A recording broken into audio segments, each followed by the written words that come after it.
Hello everyone, today's our topic is food poisoning. आज हम food poisoning के बारे में पढ़ेंगे कि फूड पॉइजनिंग क्या होता है और ये कैसे होता है। If the food is not covered properly, stored properly और preserve properly, then it gets spoiled by the action of micro organisms on it. अगर हम अपने भोजन को अच्छे से कवर करके ढक कर ना रखें और उसको जो प्रिजर्व जैसे कैसे रखना चाहिए, उसको हम अगर प्रॉपरली स्टोर नहीं करेंगे तो उसमें कुछ माइक्रो ऑर्गेनिजम्स प्रोड्यूस हो जाएंगे, उत्पन्न हो जाएंगे, जो कि हमारे फूड को स्पॉइल्ड कर देंगे, खराब कर देंगे।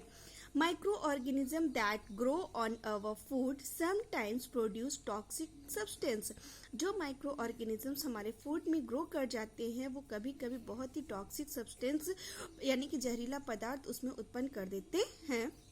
The food spoiled is this manner start giving bad smell। जब हमारा फूड इस तरीके से स्पॉइल्ड हो जाता है तो उसमें से एक स्मेल आने लगती है, उसका टेस्ट भी होता है वो भी खराब हो जाता है। इट कलर में ऑल्सो चेंज, और उसका कलर भी चेंज हो जाता है। If such a food is eaten, अगर इस तरीके के भोजन को खाया जाए, it will lead to food poisoning, तो उससे हमें फूड पॉइजनिंग हो जाता है। आई बात समझ में? हम अपना खाना बनाते हैं, अच्छे से पकाते हैं, उसको स्टोर करके रखते हैं, मगर after some hours our food spoiled हो जाता है, हमारा भोजन जो है वो खराब हो जाता है। क्यों खराब हो जाता है? क्योंकि उसमें जो माइक्रो ऑर्गेनिजम्स है वो ग्रो कर जाते हैं, जिसकी वजह से हमारे भोजन में से स्मेल आने लगती है।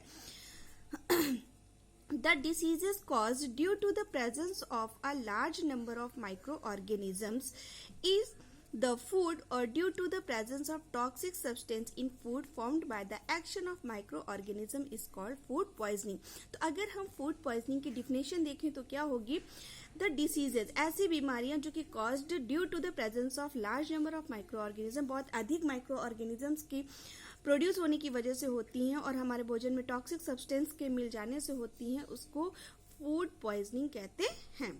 The major symptoms of food poisoning are. अब फूड पॉइजनिंग के सिम्टम्स क्या होते हैं, लक्षण क्या होते हैं?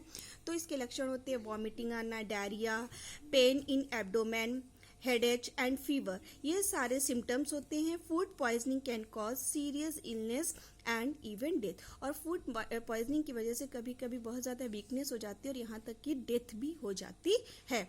इसलिए हमें अपने भोजन को बहुत अच्छे से प्रिजर्व करके रखना चाहिए। अब हम पढ़ेंगे, हमारा नेक्स्ट टॉपिक है प्रिजर्वेशन ऑफ फूड क्या होता है। तो the process in which the food material are given a suitable physical और chemical treatment to prevent their spoilage is called food preservation. ऐसा प्रोसेस जहां पर हम अपने फूड मटेरियल को या खाने वाले मटेरियल को फिजिकली या केमिकली ट्रीटमेंट देते हैं, उसको स्पॉइल होने से बचाने के लिए this process is called food preservation. अब ये ट्रीटमेंट हम किस तरीके से दे सकते हैं? तो some of the methods for preserving foods are. कैसे? Sun drying. आपने देखा होगा कि हमारे जब अनाज खेतों में से फील्ड में से आते हैं तो उसको अच्छे से धूप में सुखा करके रखा जाता है। अगर उसमें मॉइस्चर हो जाता है तो हम अगर स्टोर करके रखेंगे तो भी हमारे जो ग्रेन्स है वो क्या हो जाते हैं, खराब हो जाते हैं। तो पहला प्रोसेस हो गया सन ड्राइंग। सन में अच्छे से सुखा करके अपने अनाज को रखना चाहिए। नेक्स्ट है हीटिंग।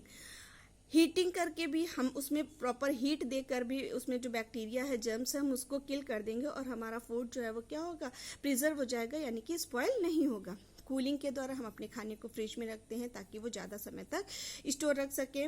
डीप फ्रीजिंग, बहुत ज़्यादा अधिक ठंडक दे करके, और कुछ माइक्रो ऑर्गेनिज्म या छोटे छोटे इंसेक्ट्स उसमें ना हो पाए इसलिए हम उसमें कॉमन सॉल्ट भी डाल देते हैं। सॉल्ट को ऐड करने से भी हमारे जो ग्रेन्स है वो खराब नहीं होते हैं।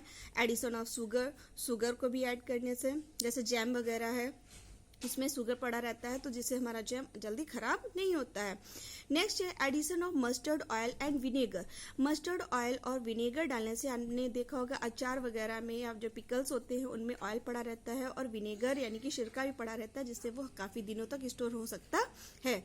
Use of some special chemicals. इसके अलावा कुछ दवाइयों का छिड़काव, कीटनाशक दवाइयां जो होती हैं, पेस्टिसाइड्स वगैरह होते हैं, उनको ऐड करने से भी हमारे जो फूड मटेरियल है वो काफी दिनों तक स्टोर रह सकते हैं।